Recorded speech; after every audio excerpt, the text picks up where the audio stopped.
Welcome back to the Paranormal Girl podcast. I am your host, Kristen. Today's guest is a Sasquatch researcher who currently works as a private investigator and brings his experience with law enforcement and evidence into his Bigfoot work. He has collected quite a few stories and pieces of evidence along the way, a few of which we will be reviewing on today's show. Before I introduce him and play our chat for you guys, thank you to everyone who tuned in to the 4th episode of Beer, Booze, and Boogeymen. We discussed communications with the other side, and it was excellent. We heard some incredible caller stories and write-ins. I can't thank you guys enough for participating and sharing your stories. It's what the show is about. You guys make the show exciting and interesting. The other hosts and myself are just your conduit to share your experiences in any way that makes you comfortable as we continue growing this 3B community. For anyone who has not yet had an opportunity to share your story, perhaps you're interested in the paranormal or UFOs or Bigfoot, but alas, have not experienced any of it yourself, but dang it, you want to be a part of the conversation, I think we've got you covered. Our 5th episode will stream June 1st, 4:30 p.m. Pacific. We will be channeling our inner Art Bell on this one. Truth or Trash is the name of the game here. AB fans will know what I am talking about. Basically, there will be no paranormal stories told this evening. However, there will be some of the craziest stories you have ever heard. Hopefully, it will all come down to you, the listener, to call into the program with either the craziest thing that has ever honestly taken place in your life or the greatest yarn you will ever spin. The audience will then decide if the story you told is truth or trash. And then, of course, the caller will confirm. It is gonna be a fun one, you guys, and an opportunity for more folks to participate. Join us June 1st, 4:30 p.m. Pacific on YouTube. And to make it easier for you, simply follow the link at the top of the show notes. It takes you right to the live page, so you can click to be notified. We'll see you there. My guest has a background in law enforcement with over 40 years' experience with forensic evidence. He applies the attention to detail and investigatory skills he has acquired along the way to his search for Sasquatch, and in so doing, has collected numerous pieces of visual evidence. His years of personal experiences and encounters, the evidence he has accrued, and his native heritage and knowledge of the history of Cherokee relationships with the Tsul Kalu have moved his once flesh and blood, ape-only opinion to where he currently stands on the Bigfoot phenomenon today. Please enjoy my conversation with Bigfoot researcher and investigator Richard Stewart Taylor. I do private investigations, now. My first career was law enforcement, so I naturally insulate myself to undesirables. I'll leave it at that. I'm not into a lot of controversial stuff as a private investigator, but there are people you don't want anything to do with, if that makes sense. And, shame on them if they ever try to hurt me. I'm pretty well adept to defending myself. You know, I'll make them pay a price for sure. Yeah. So you still do private investigating now? Yes, ma'am. I worked for a nationwide engineering company. I was an arson investigator with the city of Houston. Uh, had fire, EMS, and investigative law enforcement experience. And I still do fire and explosion investigations for major insurance concerns. I'm a qualified expert witness in that field, both in federal, state, and local courts. And I love it so much, Kristen, that I still like doing it. I do it Yeah. part time as needed, but I love it. I love the money too. They pay me well. I Well, can it go out it just squatching, blow money, good yeah. blow money. Yeah. Well, So it just sounds like such an exciting career, like that would be something I can imagine someone just falling in love with and not wanting to Yeah. stop, like, just so interesting, and it's ongoing. People need that kind of service, Oh, yeah, there's but, fire and yeah. I'm sorry. I didn't mhm. mean to interrupt, but yes, I totally agree. Yeah. Well, and then it does give you, like you said, like the money and the time, I'm assuming, like the flexibility a bit to do the squatching, all of the field investigating that you do. Like I was poring over your Facebook the other day, okay? Yes. Yes, And ma'am. I don't think I've met anyone, maybe like the top peeps in the field that is as busy and as active. You're always doing something. You're always at a convention. You're always out in the field. It's impressive. It's really impressive, Well, and you get a lot of evidence. yes, I've been, blessed with You know. that. I'm not a religious man, but I am a spiritual man. I don't like religion, or at least the established, but this whole phenomenon is tied into with my what I've experienced. There's spiritual connections there. Call it paranormal. You know, uh, when you understand these subjects as well as I do, I don't worship them, but I do respect them. I do converse with them on occasion. I'm very guarded there because there's doors you don't want to open. Early in my life, with activity that was going to send me to prison or to the grave, you know, uh, I had connections and opened some doors that I had no business opening, and it was not for my own good. And just by the grace of the Creator's heart, he turned me around. So when people get into some of the paranormal, I don't want to go there on some things, but there are other paranormal doors that are there. They exist. They're all around us, and I believe these subjects are both physical. They stink, leave footprints, they break trees, and so on, but they do things that are not physically possible, okay? Uh, Okay. Such as cloaking. Well, I say not physically possible. Yeah, the military, is interested in some of that, but they do some very amazing things, far beyond what we can do, if that makes Mhm. sense. Mhm. And uh, they know my heart.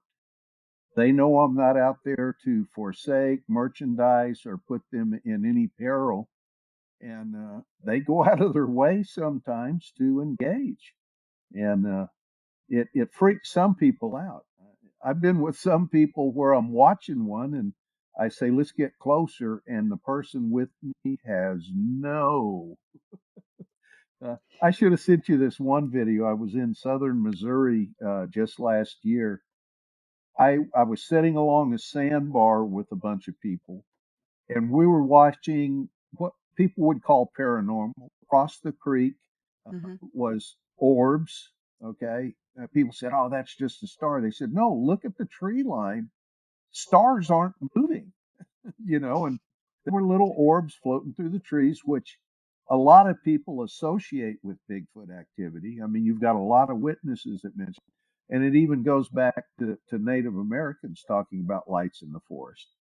And I was sitting there, and sure enough, I can't turn it on and off, but there are times I sense them and I know where they are. Okay, it's just it comes. I can't sit there and make it happen, but it does happen, and when it happens, I know it, and Uh-huh. I'm sitting in this chair and I start getting vibes. They're behind us, which they do. They'll flank you, they'll sneak up behind you. They do tactical activity.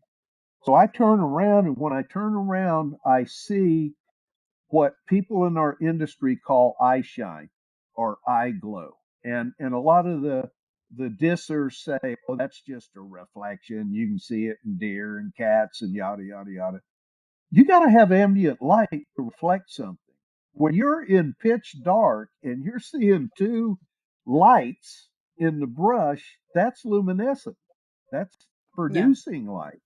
And I've seen it enough where I won't argue with them. That's fine if you don't want to believe it. But yeah, their eyes do glow. And when I looked over my shoulder, I saw one. Okay, one eye glow, and then I seen it disappear. Well, they side peeked. They side peeked around Mhm, the mhm. tree. So I'm thinking, okay, exactly where are they? So I very casually, and I've got people sitting with me in folding chairs. There's about 6 or 8 of us out there. One of the things I don't do is say, "Hey, we got one, over there." No, you point them out and they're gone. So I casually get my thermal and I'm kind of sitting there scanning other places. And then I go turn that back to where I saw the eye glow or eye shine. And sure enough, there's one hunkered down behind this tree watching us. So I watch it for a Whoa. while. Yeah, I could send you those pictures too. I don't put everything I get, out on the internet. I hold back a lot of stuff. And so I watched them for a while. And Mhm, finally, mhm, we got ready to move from that location. And as we were getting up and leaving down this road, well, it was a trail actually. Um, one of the guys that I was with, I said, and I can send you this video. It's funny. I go, there's one behind us. There's one behind us. And when I did, they understand the spoken language. They understand English, and I've had them understand Cherokee. My grandmother was full blood Cherokee. My grandfather was mixed blood. I am a registered mixed blood tribal member of the Cherokee Nation. I'm mhm. very proud of my native lineage, but I'm equally proud of my Scots Irish, Dutch, and German. It's who I am. I mean, I can't be anybody but me. Yeah, And yeah. so the second time pointed this subject out, that subject, and I've got a good audio and thermal of him cutting out of, through the brush, retreating, and Mhm. the other guy is freaking out because he can hear the big heavy footfalls and all of the racket as this subject's leaving. And I said, he went that way, and we started walking, and he hadn't walked 5 steps. He goes, Rick, you got 5 more feet, then you're on your own. He didn't want to follow it. And I I understand that. I've had that happen several times where you are crazy. No, I'm Mhm, not going mhm. any. It tickles me. They go out to look for activity, and when it comes upon them, they freak out and overloaded. Yeah. Well, But it could be just such an overwhelming experience. Like that's so funny you see that. I think a lot more people go out there. Okay, yeah, yeah. I want to run into one. I want to see one. I want to get right up close and just pluck the hair out of their little buns. And should you ever find yourself in close proximity like that with an opportunity to do so, I think I think quite a few people would kind of you know get a little 180 on themselves and just be like, well, maybe I don't, because I think maybe people don't know what they're dealing with, and they don't, no, they like, don't. not No, they really. don't. I Yeah. I was in the camp of it being an undiscovered primate. Hmm. When Let me back up. My interest after the Patterson Gimlin film, I had brief interest in it. It was decades later, after college, I moved to the Houston, Texas area from the West Coast, the land of fruits and nuts. I'm sorry, California is okay, but I wouldn't want to live there. I'll just Oh, put it that oh way. no. So so I live anyway, there. It's a special place in my heart. Shout out to oh yeah, previous Californians. All right, go ahead, no, Rick. no, I get it. I'll be out there probably visiting family, in the Oh near yeah. future. I can visit. I've been there. I understand it. It's just there's certain facets of it I'm not interested in. Okay, Hmm. and I'll Hmm. leave it at Hmm. that. But I had moved to the Houston area, spent 20 plus years in public safety backslash law enforcement. Retired, moved up to the Dallas area, got a little bit drier area, not the sauna of Houston. And my son and I were night fishing. Okay. It was not in, like, the remote Pacific Northwest or way out in the middle of nowhere. There was development around it, and people have this. belief or assumption that these subjects aren't close to populated areas. Okay. Mm-hmm. In reality, they're dumpster divers. They love landfills and easy pickings for food sources. Okay. And if there's cover, concealment, and water supply in areas where people don't normally venture, you're going to be very surprised how close they are to populated areas. So we were in a very remote area, uh, northeast of the Dallas metro area. I had been out there at that time. My son was 15 years old, and we were hardcore fishermen. Uh, we were out there from about 8 till after midnight, maybe 1 or 2 o'clock. Had my pickup parked by the creek bank, had a Coleman lantern on, lit, you know. It's not like a halogen light. I mean, you can see the chairs and trees and water, but to bait a hook, we used cap lights, bright cap lights, baited our hook and then threw it out in the water and set in the folding chairs. And we caught a few throwbacks, had a few bites, enough activity to keep two hardcore fishermen, interested. And I remember at some point, I began to notice where we were parked, there was a side creek that ran in perpendicular to the main creek, a little side slough. And we were on that little point there. So we had water to our right and in front of us, and then kind of an open area around the back, kind of a parking area where a lot of fishermen hang out. So I'm sitting there in my folding chair, and I start noticing something across that side slough working its way towards us. Maybe a rustle of leaves, a crackle, branch swishing, or just something over there moving around. Not worried at all. You have armadillo, coyotes, raccoons, various night foraging animals.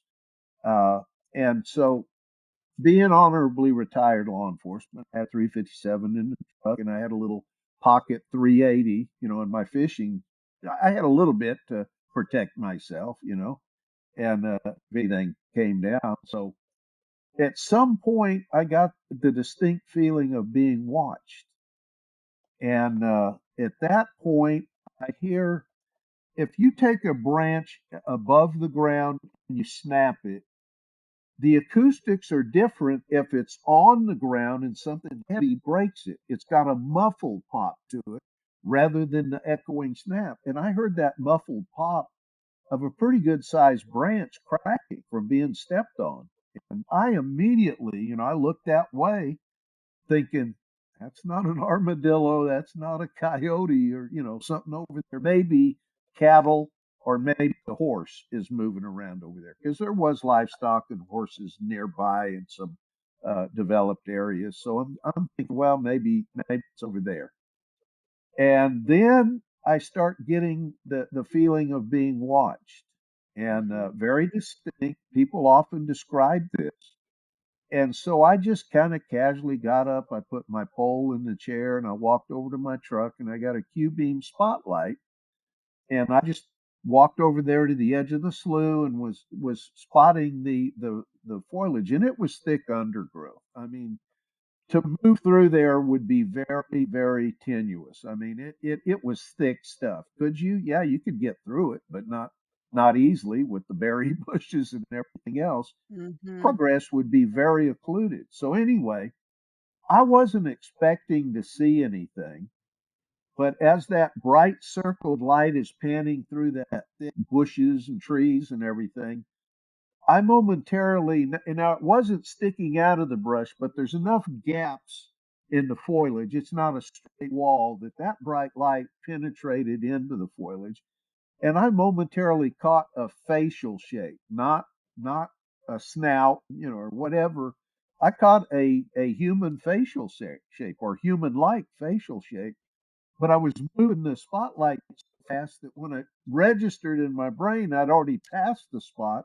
So I snapped the light back and it was gone. It either recessed or dropped or whatever, but it wasn't where I I momentarily noticed it.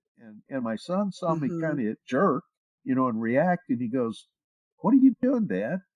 Well, I didn't want to tell him, "Hey, I think there's somebody over there." I didn't want to upset that 15-year-old. I just kind of nonchalantly said, "Oh, I'm just looking," and then I Yeah. turned the light Yeah. off, put it in my truck, and got back in my folding chair, knowing somebody would have to ford that water to get to us. Okay. So I wasn't worried about somebody surprising us. I thought, well, somebody's over there maybe just, you know, cranking around or whatever. So I got back, picked up my pole. Um, it wasn't more than 10 minutes, probably not less than five. I hear I hear little activity, and I look back over, and in the dim Coleman lantern light, I see this object arcing up out of the foliage towards us. And it arcs down and hits the water about 5 feet in front of us, about like a 50-pound child doing a cannonball off the high dive. I'm not talking about a little splash. I'm talking about a poosh. You know what I mean? Water flying up in the air. I'm falling back in my folding chair and staggering to my feet. My son's already dropped his pole. He's latched onto me like a leech, screaming, "What was that? What was that?" I'm watching these big waves fan out. All I knew in my mind, of course, I was thinking, what was that? But what I knew was it was a large object, very big, and the energy it had, if it had hit either one of us, it could have broke us up or killed us. I mean, Mhm. it would have Mhm. busted bones at the very least. So I'm dragging him back, feeling very threatened, and I race over to my truck. I grab my 357 out, from under the seat, and I yell out. I said, "That's not funny." I said, "If you throw something again, I've got a gun, and I just may shoot back. Don't throw anything. Don't throw anything else." And I get over to that side slough, and about the area I saw that face, I'm mad. We're out on open public land, minding our own business, not breaking any laws, not trespassing, and I considered that a pretty serious threat, you know. And so, Mhm. Mhm. with that in mind, there wasn't any development around. I went ahead and cocked my pistol back, single action. I aimed it squarely down into the mud, and I turned away and I plugged one ear. I don't know if you've fired 357 without ear protection. It is an ear ringer. It's loud. So It's I fired around. I fired a round off into the mud, and on the other side, it sounded like a big elk, a big horse, something big and powerful take off at a high rate of speed, busting tree limbs and smashing bushes, and taking off just like a baby bulldozer. And my jaw dropped. It faded out. It didn't slow down. I looked over at my son. My son looked at me, goes, "Dad, what was that?" I said, "I don't know, but let's go." So we left. And that, my investigative side of me pondered. I'm an outdoorsman. I knew, yeah, we've got bear in Texas, very rare, but there are bear in Texas. We have large cats. But the thing about these animals, Kristen, is their shoulder or their joint does not have the rotator cuff and the Mhm. articulating abilities that our shoulders have. Yeah, To they can throw, swat. right? Yeah. Exactly. They can swat. They can move stuff, but to actually grasp with an opposing digit and throw would take something. And I don't know of any Olympian that could have thrown that thing. I would estimate it was cinder block size. Wow. Big dirt clod, big chunk of concrete. It could have been anything. It Yeah. never came up. It didn't float, but it was large when it hit the water. And I shared that story with people for a while, and you get kind of, yeah, that's an interesting story. Do you have any idea what it could be? And they go, "No." But I knew it happened, and my son was with me. I didn't hallucinate it, Yeah. So uh, pretty much my opinion of the outdoors didn't change much then. But it was a year or two later. I was just surfing the web, and I came across a thread that said "fishermen attacked at night." And I went, "Whoa, what's this?" And I double clicked on it. It took me to the Bigfoot Field Researchers Organization, their website, BFRO. And I read the story, and it occurred just 100 miles west of this area in an area of Possum Kingdom Lake, North Mm-hmm. Texas. Their stories, or at least the details, were extremely close to what I had experienced. And they had a little area there to fill in a sighting report and send it in. And I Mm-hmm. did that. And I thought, fat chance that I'm going to hear anything back. Well, lo and behold, about 2 or 3 days later, I get a call from a man that identifies himself as an investigator with the BFRO, and he would like to talk to me, which surprised me, first of all. Second, when I did phone him back, we were just kind of shooting the breeze talking at first, and I could hear public safety radio traffic in the background, you know, and I just point blank asked him. I said, "Are you a law enforcement officer?" And he got quiet, and he goes, "Well, how did you know?" I said, "I could hear the radio traffic in the background." He goes, "Oh, I'm in the break room next to dispatch," and he said the door's open, Oh. you know. But that to me, I was I was a little skeptical. Oh, Bigfoot's supposed to be in the Pacific Northwest, way out there. Mm-hmm. And the thing is, I learned very quickly there there are quite a few places. I mean, the Legend of Boggy Creek that scared the daylights out of me was filmed in Falcon, Arkansas. I mean, it was a B movie, but Mm-hmm. it's Mm-hmm. very touching. Maybe in a anguished way. I mean, it really gets your emotions cranked up, and they portray Yeah. it very Yeah. well. So Yeah, it's that incredibly goes. spooky. And that specific movie, that specific story has affected so many people and shot them off into their own research and search for Sasquatch or these types of creatures or beings. Like that specific movie, I mean, it set the bar back then. Even back then, that movie was made in the 70s. Yes, yes. But yeah, yeah, even back then, it just affected so many people when they were kids and now later in their life, So they're still following abs- it. Yeah, yeah.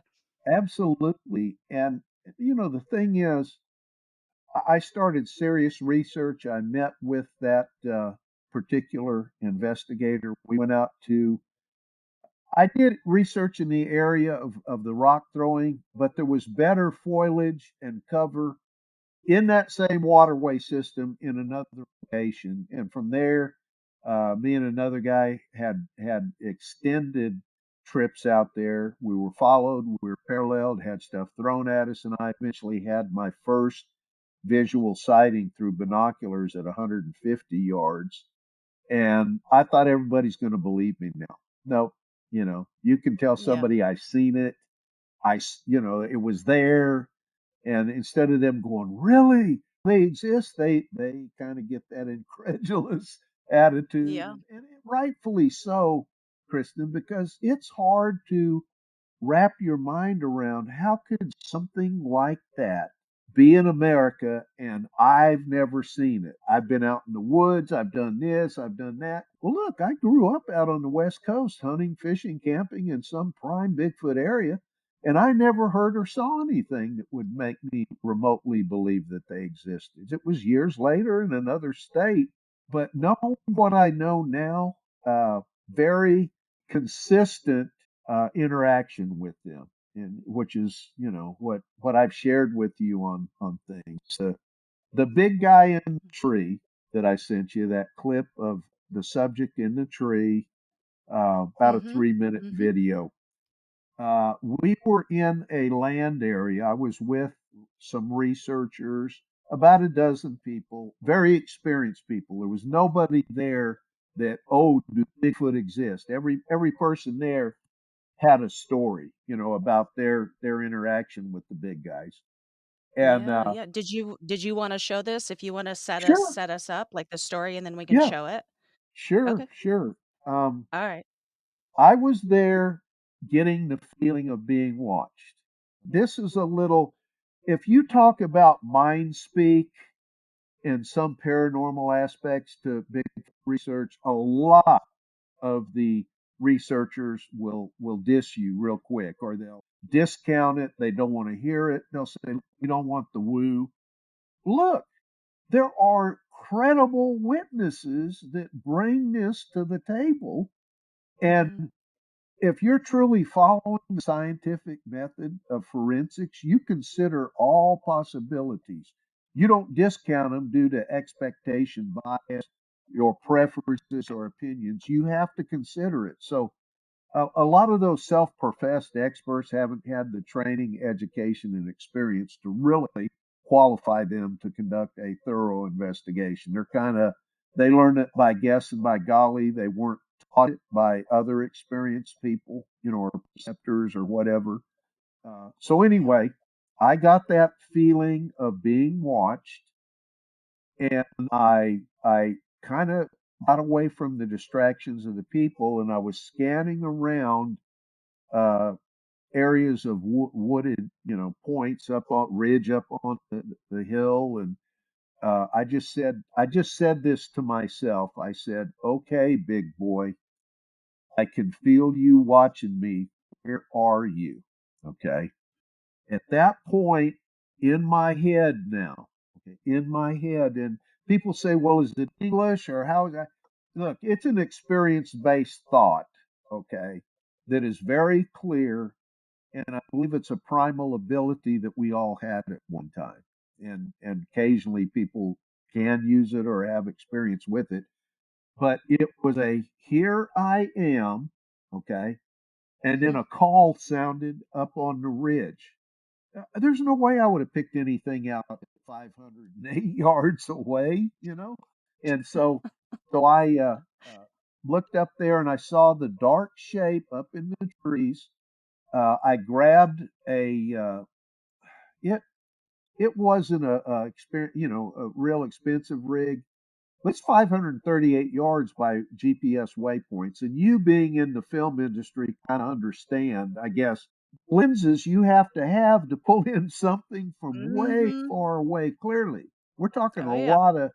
All I had was a little binocular and an RCA small wonder, but I put the small wonder on a tripod. I zoomed it in and I put the little binocular on 30 power, and I held over the front lens of the binocular, and I got a fairly decent, view of this guy. But you got to understand, I didn't have my reading glasses on, and all I'm looking at is a little 1 by 1 LED screen. So you can hear me saying that I think that Joker's moving. Well, I'm not seeing it Yep. as big and as clear as you see it on this screen, but I was seeing it clear enough. I knew it was something up there in the trees. But that's the lead in to it. The If you setup wanted for to see. the video. Okay, all right. Let's show that now. In the area. Yeah. I don't know if it's anything. It's a dark shape up there in the trees. Do you see the deer stand? Yep. How far? Which direction from the deer stand? If you go from the deer stand, same height, about 20 degrees to your right. There's a dark spot between the trees up there. Okay, if you put the binoculars down, that Joker Okay. looks like it's moving. I'll be able to see it in the video. I'm thinking there's something up in the trees. See that? Go down the hill. You see that one tree that's kind of leaning? There's a bunch of them are straight, and if you shoot, It's a small one. yeah, small one up Yeah. close to us. Go over another 20 feet from there. See that dark spot between the trees up there? Go back up in the trees. There, I got it back on video.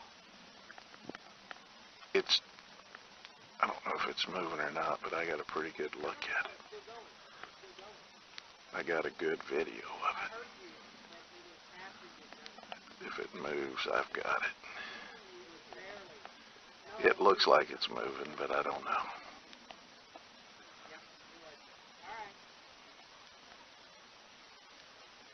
Got some pretty good video. Yeah, I'm getting decent video of it. Alright. Comparison video of what I'd taken earlier.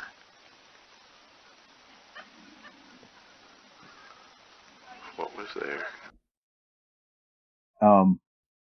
That particular location, a DNA sample was obtained.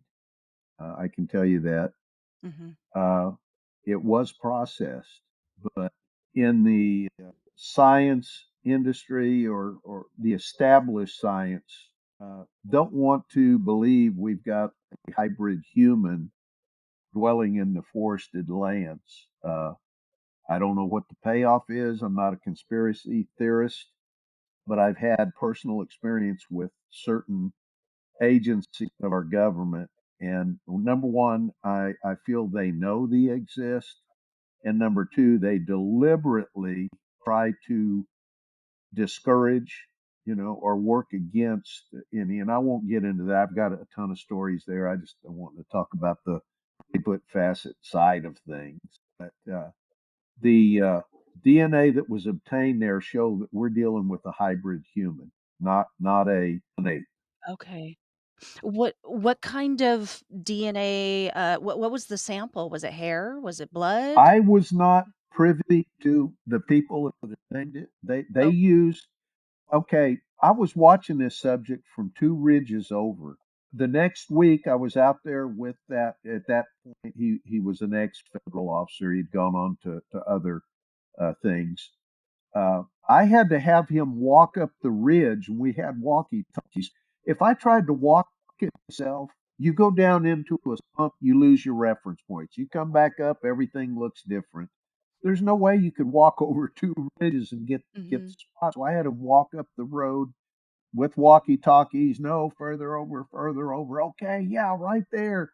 He says, Rick, you got to come up here and look at this. Okay, so we came up there and saw the trees that they were sitting in. I don't know if I sent you pictures of those or not, the trees, the ridge line.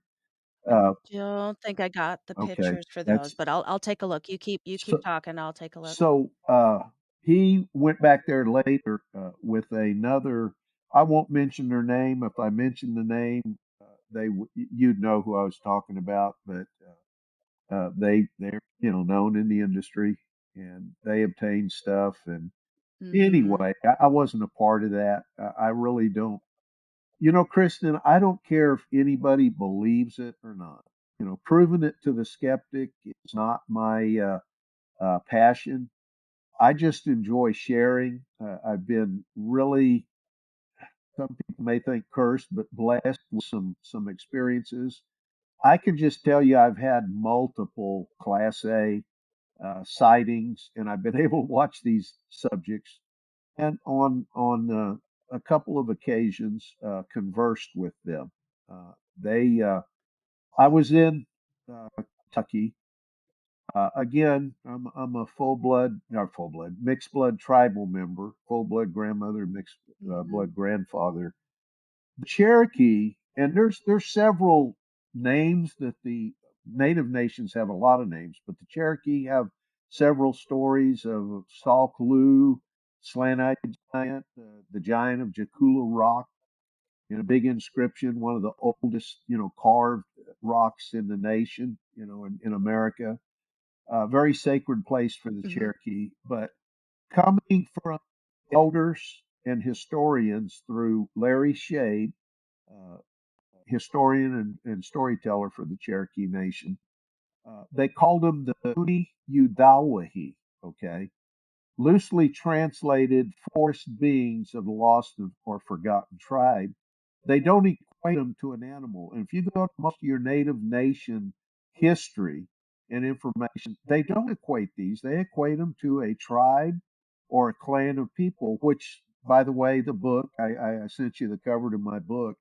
It, I relate my early experiences and what I've learned from them. And I call them the forest people. Mhm. They're not Mhm. a dumb animal. I was in Kentucky with Charlie Raymond. I've got the KBRO T-shirt on. Charlie Raymond, he runs the Kentucky Bigfoot Research Organization. Great guy. His lovely wife Lindsay. They both do a great job. If anybody ever wants experience, sign up for one of those expeditions. It's a big camping area, food, very, very engaging environment. So I've made probably 4 or 5 of them and have had stuff happen every time I go. But I was there, I want to say 2 years ago. I'd have to look at my records again. I don't have all the notes in front of me, but I was there and we had walked down a long road, one way in, one way out in remote central Kentucky. Saw one night fisherman down by the river fishing by himself. We went a mile or two past that to the dead end. Is there a chance somebody could be just hanging out Mhm. back there? Yeah, but not likely. It was tough getting in there. So I'm sitting there, and one of the guys brought an acoustical guitar, did great stuff, even some oldies and goodies, and Stevie Ray Vaughan and stuff, carried a great rhythm, they sang.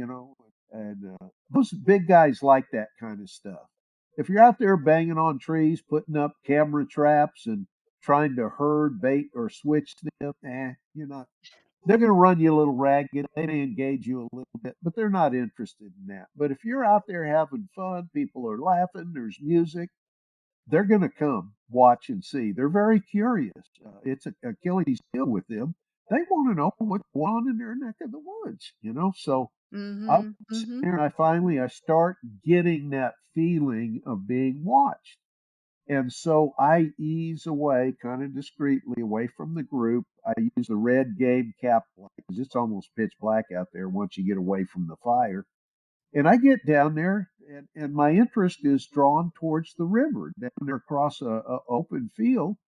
And I go to scanning it. In very little time, Kristen, I notice tall, upright, bipedal shapes walking around in the foliage down there, stopping, going to another gap, looking, and they were just moving around down there, what I considered watching us. And they showed no clothing Mhm. lines. Later, I got a good enhancement of my thermal video, and the head level on this distinctive fork in the tree was about 9 feet tall. Okay, so this subject Whoa. was between 8 to 10 feet tall, upright, Mhm. with no clothing, not showing any distinctive clothing lines. Could it have been a naked NBA basketball player out there in the middle of nowhere without a flashlight? Not impossible, Kristen, but not likely. I mean, Mhm. it wasn't like Mhm. anybody knew we were there. And I've had that happen many times, where I've engaged in stuff like that. Well, Kentucky is the land of the Cherokee, my ancestors. They were there for thousands of years. The Uni Udawahi, they would leave out edible roots and berries for the big guys. And in turn, the big guys would watch over them during hunting and gathering endeavors, a symbiote relationship, not predatory. So if that went on there for thousands of years, it only makes sense that they might understand Cherokee. If they interacted with them, they obviously would have picked it up. So I was sitting there watching this subject, and one of the paranormal researchers, he was there for the first time on a Bigfoot expedition. He walks over to me and he says, "Rick, what are you doing?" I said, "I'm watching a big guy down by the river." He goes, "Really?" He said, "Man, I wished I could." I said, "Hey, come here, come here." Of course, he's got his game cap light on. It's dark. I give him my thermal scope and I said, "Okay." And I got him standing next to me. I said, "Look at 11 o'clock position across the field down there in the tree line." So he's Mhm. quiet for about a minute. I don't say anything. I'm just kind of standing there. Finally, I asked him, I said, "Hey, do you see anything?" He goes, "Yeah." He's peeking around the tree looking at us. I can see his tail and his shoulder. Kristen, that made the whole trip worth it. I mean, Yeah. I get a kick when I get out in the field and I see somebody turn to me with wide eyes going, "There's something out there." And it's like, duh, you know, but I enjoy that. I like the epiphany moment that people have on that stuff. But Yeah. I enjoy it. Yeah. So, Well, and uh, you're not what I found interesting too, you sent me some stuff, and I did look, and I don't think I've got any pictures of the fella in the tree, but in the videos that you sent, you're not just capturing, the big guy on camera. You're capturing some other stuff too that's a little intriguing. Oh Um, yeah. and that's Oh yeah. oh gosh, which one? The bubble head, the bubble head, Oh yeah. and Yes. the one you sent me most recently, because that one I was watching, I was like, oh, oh, I see it, like the one crawling. I won't give anything away. I was like, oh. Yeah. I was wondering if we Yeah. could you talk about this part Also, of I'm very interested to talk to you and ask you about, because I know that okay. your investigations have led you to what you currently know, that there is some weird stuff going on Oh out yeah. there that, Oh yes. a lot of people would term woo. I'm from a paranormal background, baby. Like I am open to it. I want to hear about this side of it too. So let me just Sure. pull up uh this guy, and let me see if I can situate us around it here. Hold on. Oh yes. Kind of give you a lead in on this. I was in the Daniel Boone National Forest with a BFRO group.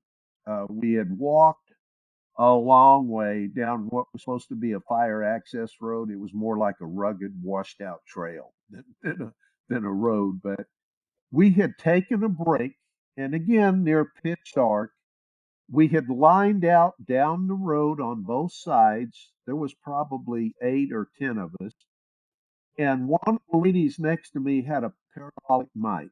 You know, she had the Mhm. headphones, and she's like what you see at NFL games where the guy's holding the parabolic mic and they're scanning. You know, they get sound, they can get talking in the huddle. So she's scanning, and she goes, "Rick, I'm hearing noises off to my left." And I said, "Where?" Because she's standing, maybe half dozen steps away.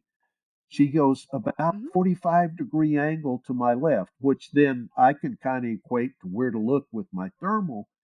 Now you got to understand, Kristen, I was in what they call black hot mode. That's my favorite color palette. Mammal, any Mhm. tree, any rock, anything holding heat will show up a very distinctive black or dark gray. Anything cold will be light. And the thing about this subject, Kristen, is they're showing up cold, not hot. And I'm looking for a big bruiser peeking Mhm. around a tree. I'm not looking at the base of the trees at first. So I miss them crawling around the back of the tree to hide because I'm being, they know they're conspicuous. They're trying to be discreet. But then they come back out, and that's later in that video where I start clicking the color palettes going, what am I looking at? But this little, this Yeah. spider looking walking thing, uh, is the same thing I saw in the other video or similar that you can show that with the night vision, these little alien looking things, Mhm. in the woods. But yeah, if you want to go ahead and play Mhm. the video, just the narrated, or at All least right. I've got All right. Let's captioned video. see if it'll show up on my side. If not, I will dub it in afterwards. All right. Yes, I see it. Then I pan further to my right, and I don't see it hiding. Mhm. Here I'll pan just after this caption. I'll pan further to my right. There it is at the base of that I just tree, I and he's scooting Yeah. around the back side of it. So later, I'm still standing there. We're resting, and I finally see it, and I'm thinking, as it starts moving, because it was cold, and I'm changing the pallets, trying to figure. You can see it moving its left arm, what it's reaching for, but it's kind of in some vegetation. It's out that big bubble head, you know, that out in the middle of Yeah. Yeah. nowhere, It's very strange looking. Very strange looking. you But know. yeah, once you see it, Yeah, and let's see. So was 5 years. this was Go ahead. oh, I think we got a little delay. Sorry about that. Was that that one that we just watched? Was that Yes. the same location as the green screen one that you sent me with the Oh no, green? no, no. That was in southern Missouri, Daniel Boone National Forest. The green screen was near Boggy Depot in Oklahoma, probably the better part 700 or 800 miles apart and 5 years apart. Two Oh, different okay. states, two Okay. different areas, two different times. Where what are the chances of that being random if there is not subjects like that? Well, let me back up, Chris. In my research, I've learned there's a whole lot out in the woods that people don't have a clue to, okay, that exist out there. I'm not, Mhm. not believing any and everything, but there's stuff out there I don't understand. I'll just leave it at that. Don't have any. Oh, I could tell you a few stories that raise a hair on the back of your head, but I'm not going to go there here. Okay, I'm not going to go there here. I want to leave it a little bit light and Oh, well, informative. let's t t uh, if you got time today, join me on Patreon, and we'll talk about some of the crazy stuff. So we are creeping up on the Okay, hour here. I would love to get just maybe another video in and talk about some of the pictures here, just a couple of how them, about because I the want to show green or folks the evidence. The okay, green good one? good deal. The green one where the one's peeking out from the tree right in front of me, he's like Okay. they're less than 20 feet away. I was looking. All I, right. my interest was on the big female, which we think was a female. She's back behind all of this foliage, closer to the Mhm. creek, and that's where my interest was drawn. You know, but these little bubble-headed things Okay. were out. Okay, yeah, so we can show the video, Sure. and then well, you have photos too that came along with it so that we can kinda point that out to folks here on the screen. That'll be awesome. So I'll play the video first, and then I'll pull up those photos. Okay. Okay. All right, I'm panning to my left. You can see the ATVs, but look at the one peeking out from the tree to my far left. You can see his eyeball, his shoulder, and there's two more Mhm. right there on the ATVs.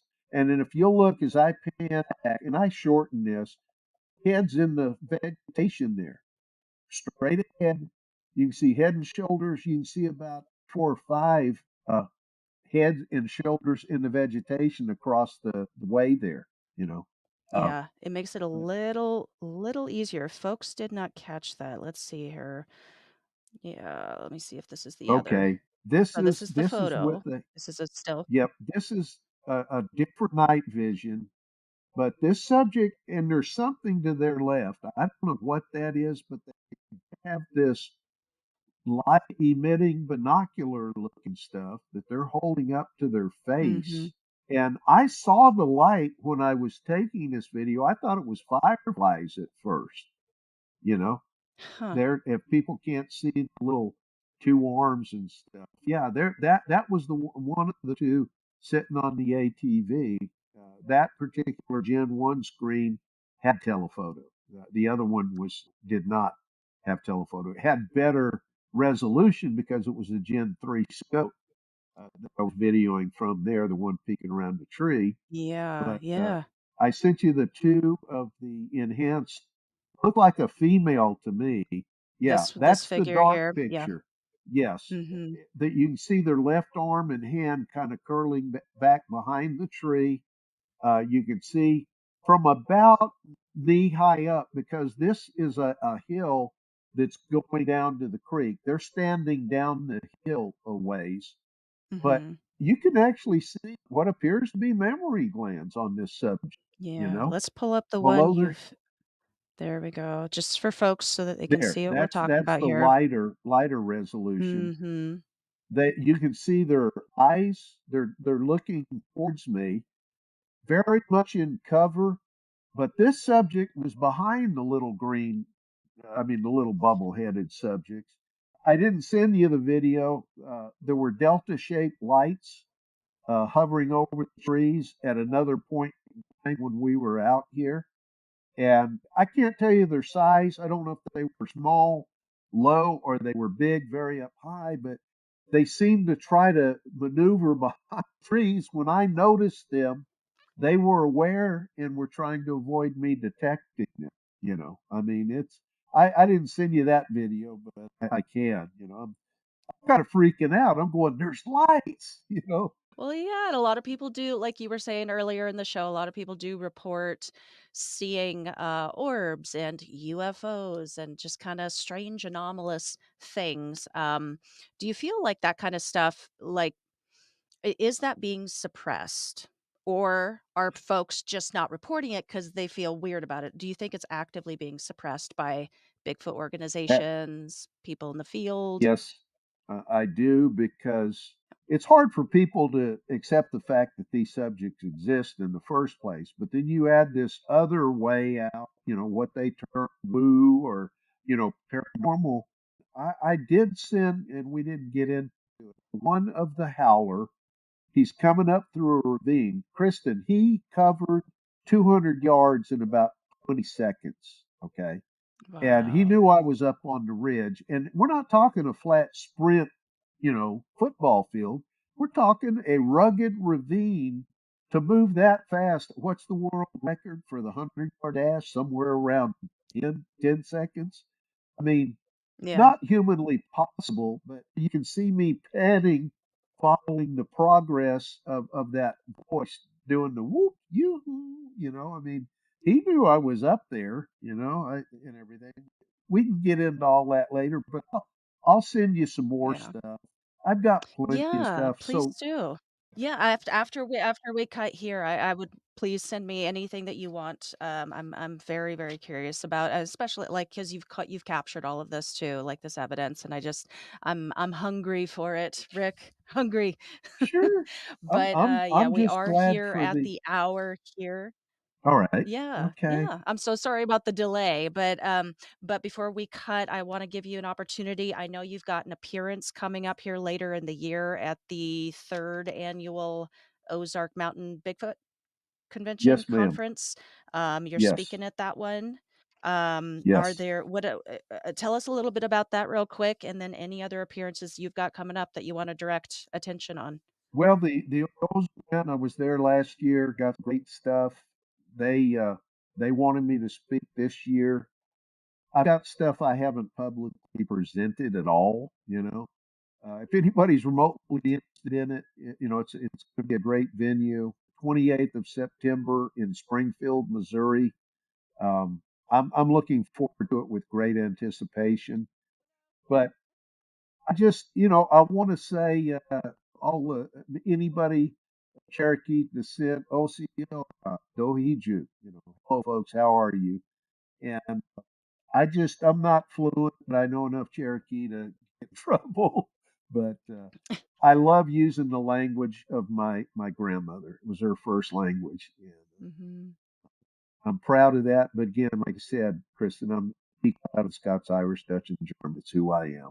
So thank you for giving me the opportunity to share. I have a passion for that. Oh If you didn't gosh, yeah. notice, Yeah, but yeah, little bit, Rick. No, this was awesome, and yeah, I thank you so much for coming on. I really appreciate it. you're most Uh, welcome. Rick Taylor, everybody. Yes, thank you, and have a great day. Thank you. Thanks so much to Richard for appearing on the show. Learn more about my guest and take a look through his video and photo evidence at the links below. If you enjoyed today's guest, touch base with him and let him know what you loved so much.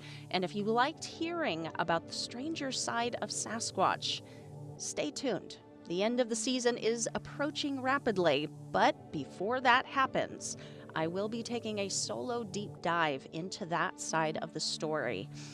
I have focused primarily this season on the undiscovered biological animal that many believe is the case. But as I told Rick, I've got paranormal in my blood. It's in my bones. You didn't actually think we were never going to talk about it, did you?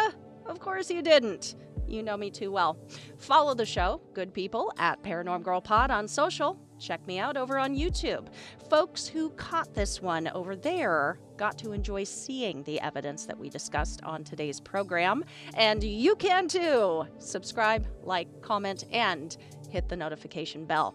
The PGP channel is also where you will find those monthly beer, booze, and boogeymen live streams. That's all for today. Next week, we are taking a skeptical turn. We're going to be digging into Bigfoot hoaxes. It's all the rage. Everybody's doing it. or so I have heard. See you guys on Tuesday. Until then, stay safe, keep the nightlight on, and sleep with one eye open.